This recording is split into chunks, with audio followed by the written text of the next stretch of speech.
Hola, buenas tardes a todos. Bueno, vamos a hablar hoy de la última parte de inmunidad y de glóbulos blancos. Hoy vamos a ver un tema que se llama grupos sanguíneos, ¿sí? ¿Qué son los grupos sanguíneos?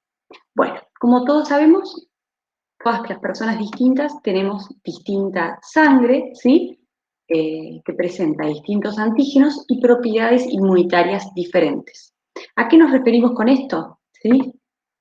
En la membrana de los eritrocitos, o sea, en la membrana de los glóbulos rojos de cada persona, existen glucosproteínas llamadas aglutinógenos o antígenos, ¿sí? Que están determinados genéticamente y son heredados por el padre y la madre. O sea, en todos nuestros glóbulos rojos, en toda nuestra sangre, hay determinadas glucoproteínas que actúan como un antígeno, ¿sí? Que ya estuvimos viendo. El grupo depende de qué antígeno especial o qué aglutinógeno se presenta en la membrana de los hematíes, ¿sí? Y pueden ser dos, A o B, ¿sí?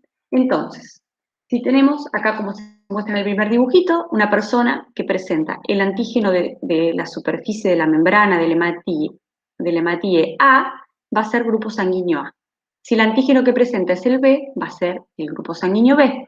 Y si este eritrocito presenta los dos antígenos en la membrana, va a tener grupo sanguíneo AB. Por último, si no presenta ninguno, o sea que si la sangre de esta persona, sus hematíes, no presentan ningún antígeno, es de grupo cero, ¿sí? Entonces, bien, con estos cuatro grupos sanguíneos, ya sea A, B, AB o cero, está determinado por la presencia o ausencia o la combinación de estos antígenos eritrocitarios. ¿Qué pasa cuando una persona tiene un determinado grupo sanguíneo? Va a generar anticuerpos, ¿sí? Aglutininas, que son anticuerpos gamma globulina, contra el antígeno que no posea. O sea, una persona que tiene grupo sanguíneo A va a generar aglutininas anti-B, ¿sí? Entonces, vamos a ubicarnos en este cuadrito. La persona que es del grupo A tiene en la superficie del eritrocito el antígeno A y va a formar anticuerpos anti-B. El B tiene el antígeno B, va a formar anticuerpos anti-A. El grupo AB, que tiene los dos antígenos, ¿sí? No va a formar anticuerpos contra nadie porque son propios los dos grupos. Entonces no genera anticuerpos contra ninguno. El grupo 0, que no tiene ningún antígeno, va a formar anticuerpos y le va a resultar ajeno, ¿sí? Y lo va a reconocer como no propio, como un antígeno, tanto al A como al B.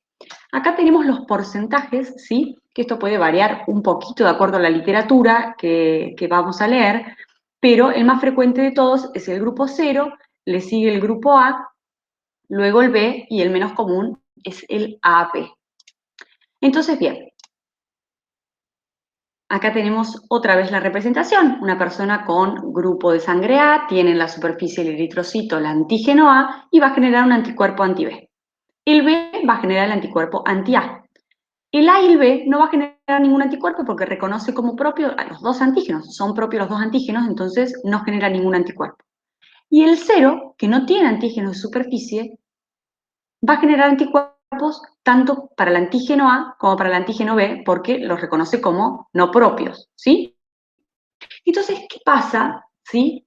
Cuando a una persona se le transfunde sangre que no es de su grupo? Por ejemplo, una persona con grupo sanguíneo A le transfunde sangre del grupo sanguíneo B. Lo que pasa es que esos anticuerpos que generó van a unirse, ¿sí?, a los antígenos de superficie de los eritrocitos transfundidos. Y no solamente se va a unir a un eritrocito, sino que un mismo anticuerpo puede unirse inclusive a 2 o 3 o más eritrocitos, y esto hace que se aglutinen, ¿sí? Acá tenemos un cuadrito que nos representa la sangre normal, y este otro cuadrito nos representa la sangre aglutinada. Entonces, los anticuerpos hacen que se aglutinen los eritrocitos y esto va a generar que se taponen los capilares, los vasos sanguíneos más finitos de nuestro cuerpo, ¿sí? Y estos eritrocitos aglutinados y deformados van a atraer a los linfocitos, ¿sí? Entonces, estos linfocitos lo que van a hacer es generar una lisis de la membrana, una ruptura, y las células les va a generar una hemólisis que se llama, ¿sí? Esta hemólisis eritrocitaria va a liberar la hemoglobina, que es una parte fundamental de los glóbulos rojos, la hemoglobina está en los glóbulos rojos, que va a quedar liberada a la sangre, ¿sí? Entonces, en las transfusiones sanguíneas acá vamos a ir viendo cómo se pueden relacionar los distintos grupos. Acá tenemos que el donante universal es el grupo cero. ¿Por qué? Porque el grupo cero no tiene ningún antígeno, entonces puede ir a todas las sangres que al no tener ningún antígeno, los anticuerpos no van a atacar a nadie porque no hay ningún antígeno a quien atacar. El receptor universal es el grupo AB, porque les resulta propio los dos antígenos, tanto el A como el B. Entonces, si le donan sangre A, la puede aceptar, si le donan sangre B, la puede aceptar, y si le donan sangre cero, que es el donante universal, la puede aceptar porque no tiene ningún antígeno, ¿sí? Como dijimos, el donante cero es universal, le puede donar a todas las sangres. En cambio, el grupo A solamente le va a poder donar al A o a la B, ¿sí? Que reconoce el antígeno A como propio. El B al B o a la B, que reconoce el antígeno B como propio. Y el AB, ¿sí? Solamente le va a poder donar al grupo AB, pero puede recibir sangre de todo el resto, ¿sí? Bien. Esto es por ahí un poquito difícil de entender cuando uno se lo dice así, tal vez muy rápido, pero si nos ponemos a pensar caso por caso, lo vamos a ir entendiendo. Acá tenemos una grilla, ¿sí? Donde vamos a poder unir a ver qué pasa con las distintas sangres y su relación. Acá tenemos los datos del receptor, o sea, de quien recibe, y acá los datos del donante. O sea, si yo tengo el receptor del grupo A, por ejemplo, quien recibe es del grupo A, y le dona un grupo cero, no pasa nada, porque el cero no tiene antígenos de superficie, por lo tanto el A no va a reaccionar. Si le dona el grupo A, tampoco pasa nada porque es del mismo grupo. ¿Qué pasa si ya aparece el antígeno B? Porque le donó un grupo B o le donó un grupo AB. La sangre se aglutina, ¿sí? Va a generar esta reacción de aglutinación y hemólisis de los glóbulos rojos, ¿sí? Y la reacción va a depender, por supuesto, de la cantidad de sangre donada y de cada paciente. Pero eso es lo que sucede. Lo mismo pasa con el grupo B. Si le dona el grupo 0 no pasa nada, si le dona el grupo A o AB se aglutina y si le dona el grupo B no pasa nada. Y así sucesivamente, ¿sí? Como podemos ver acá, el donante universal es 0, es el grupo 0 que le puede donar a todas las distintas sangres y no pasa nada, y quien recibe universalmente es el AB, ¿sí?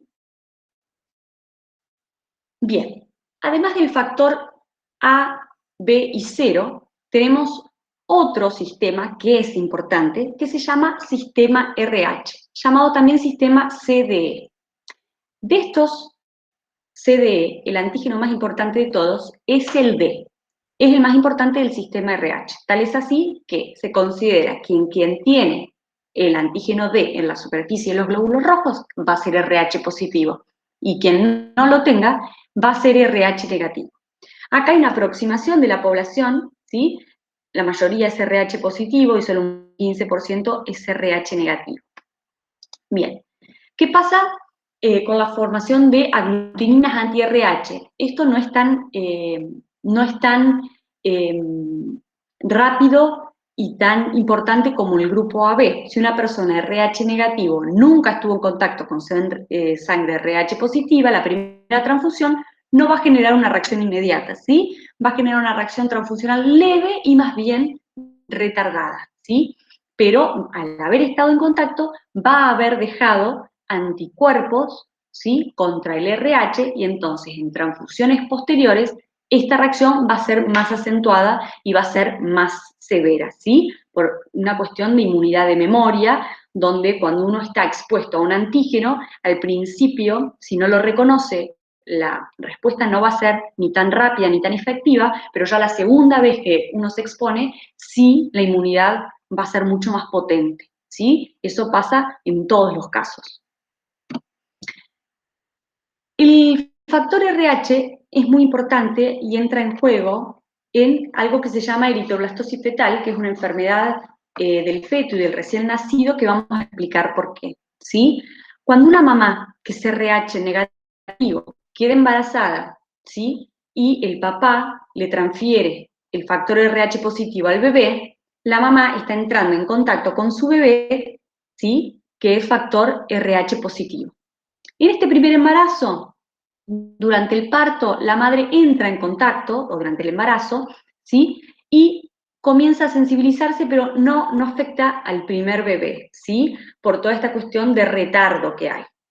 En el segundo embarazo, sí, la mamá ya está sensibilizada, pero es muy bajo el porcentaje en que los bebés y el feto puede llegar a mostrar leves signos de eritroblastosis fetal.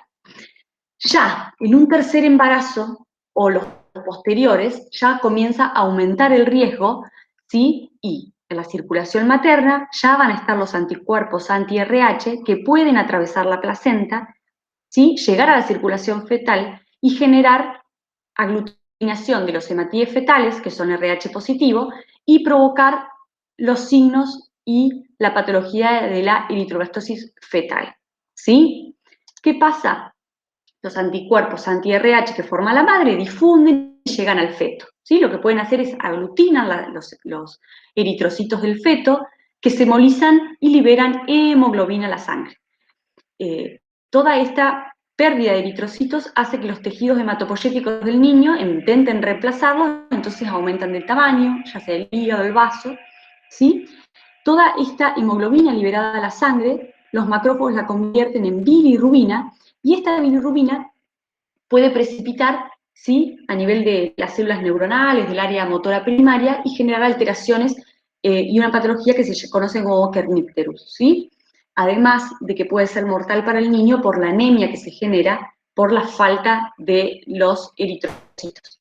Todo esto ya ha sido muy estudiado y ahora se le da a la madre anticuerpos, ¿sí? Las madres RH negativo reciben anticuerpos, ¿sí? Y se previene toda esta enfermedad eh, con estos anticuerpos anti-D que se le dan, y están los libros más bien explicados, pero bueno, es como para que lo sepan de que se evita y se previene todo esto, ¿sí? Bien, con esto terminaríamos la parte de grupos sanguíneos, ¿sí? Y terminaríamos con eh, la parte de inmunidad y de glóbulos blancos. Estamos pendientes de las dudas en los foros y si no en la clase del martes, y luego vamos a hablar en las clases siguientes de glóbulos rojos. Hasta mañana.